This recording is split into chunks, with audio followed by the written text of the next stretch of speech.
ভারতের হঠাৎ নিষেধাজ্ঞায় আখাউড়া স্থলবন্দরের রফতানি বাণিজ্যে নেমে এসেছে ধস।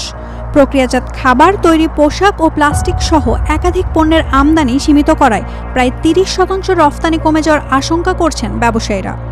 এতে দৈনিক প্রায় ৪০ লাখেরও বেশি টাকার ক্ষতি হচ্ছে বলে দাবি তাদের।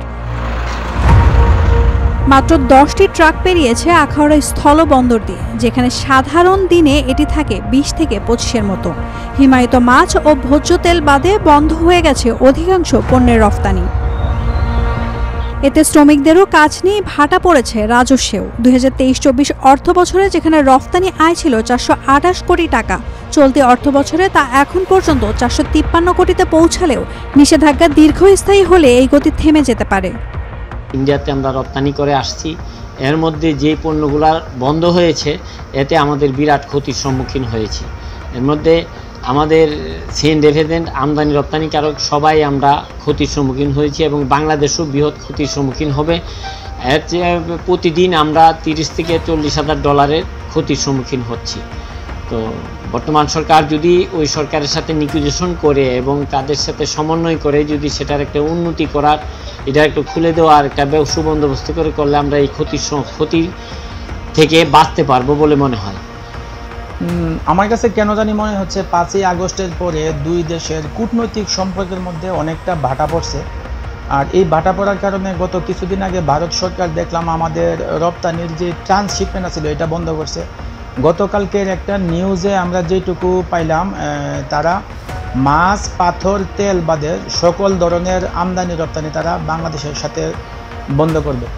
তো যদি এটা বন্ধ করে তাইলে দেখা যাইব কি, প্রথমত আমরা দুই দেশেই ক্ষতির সম্মুখীন হমু, পাশাপাশি আমরা যারা ব্যবসায়ী আছি ব্যবসায়ীরা তো মানে বিশাল একটা ক্ষতির দিকে আমরা ধাবিত হমু। আমি আহ্বান করব যে উভয় দেশের এই সংকট নিরসনের জন্য যেন দ্রুত তারা বসে ব্যবস্থা নেয় উত্তরণের জন্য। আমি এখানকার একজন ব্যবসায়ী, আখাউড়া চেকপোস্টের। আমি দীর্ঘদিন ধরে আমি ব্যবসার সাথে জড়িত। কালকে রাত্রে হঠাৎ করে 11টার দিকে একটা মেসেজ পাইলাম যে ইন্ডিয়ার থেকে সমস্ত ল্যান্ডপোর্টের কিছু কিছু আইটেম বাদ দিয়ে, 2-1টা আইটেম বাদ দিয়ে সব আইটেমই ইন্ডিয়ান গভর্নমেন্ট একটা নোটিফিকেশনের মাধ্যমে বন্ধ করবে।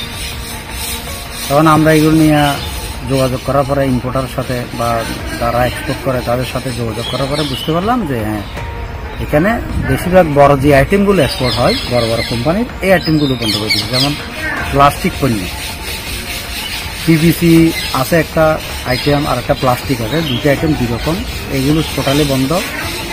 গার্মেন্টস আইটেম বন্ধ। প্রসেস ফুড মানে যেগুলো প্যাকেট জাতীয় খাদ্য এগুলো বন্ধ। এইগুলোর ক্ষেত্রে খোলা আছে শুধু র মেটেরিয়ালস, ভাঙ্গা পাথর, ফ্রেশ মাছ, এগুলো প্রত্যেকদিন এক্সপোর্ট হয়। আর এই যে 4-5টা আইটেম দিয়ে খোলা আছে, বাকিগুলো বন্ধ করে দিছে। তো এখন আজকে হইল রোববার, আমাদের ইম্পোর্টার সাথে আমরা যোগাযোগ করলাম, বললাম যে তোমরা কাস্টমার সাথে যাও, ইন্ডিয়ান কাস্টমার কথা বলো, এটার ডিটেলস কি আসল বিষয় জানার জন্য, কোনটা খোলা কোনটা বন্ধ, এই নোটিফিকেশন দিয়ে সব কিছু বোঝা যায় না।